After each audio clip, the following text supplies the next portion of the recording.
Your spouse got on your nerves today. The kids weren't listening for the 1,000th time in the same day and you're frustrated. You went to work and the manager, the boss, the coworker, the staff member, the employee thought they knew everything and they're talking about you behind your back. You went to the church event and the church member didn't speak to you again. You talked to the parent or the guardian and they overstepped their bounds for the millionth time. You talked to that same friend that always talks about themselves and they did the same thing again, always talking about themselves. And see, then you'll be in your feelings, and we've all been there. We'll get in our feelings and we'll say, you know what, I just don't need to deal with that person. They make everything about them. They never think about me.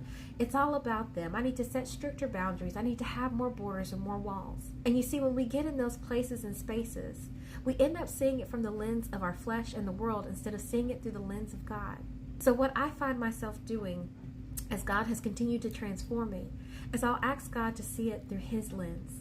I'll ask God to see it through His eyes, to see the situation, the person, and even myself the way it is that He desires for it to be.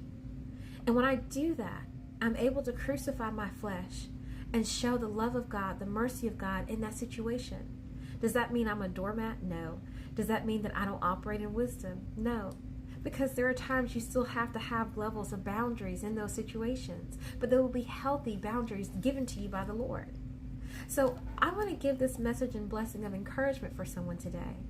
Because in that connected relationship that God has you in, He's not desiring for you to walk away from it. He's not desiring for you to put up some unhealthy guard. He desires for you to look more like Jesus in that situation. So I want to speak this over for someone today. It's from a devotional I like. It's called May His Face Shine Upon You. It's a devotional for moms, but if you're not a mom, apply it to you the way that Jesus does. And it says, through God's eyes. May God give you His perspective on the things that frustrate you, because those things can be frustrating.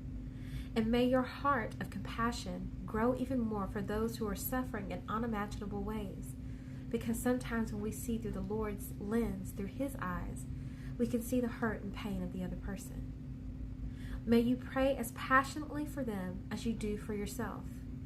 May God give you and protect you from a small, selfish mindset. May He fill you up with thanksgiving and joy for the freedoms that you enjoy. And may He renew your resolve to be a grateful and humble soul. And may He use you tomorrow in mighty ways that surprise and bless you. And may you have an amazing day and rest well tonight.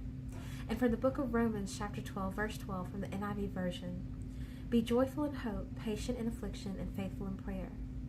You see, in these times, God often wants you to intercede. How He chooses to lead you in that intercession is between you and the Lord. But I give you this challenge that in those different situations, instead of responding in flesh, instead of responding with a guard, that we respond with, Lord, let me see it through your eyes. I pray this is a blessing and encouragement for someone today. Y'all be blessed.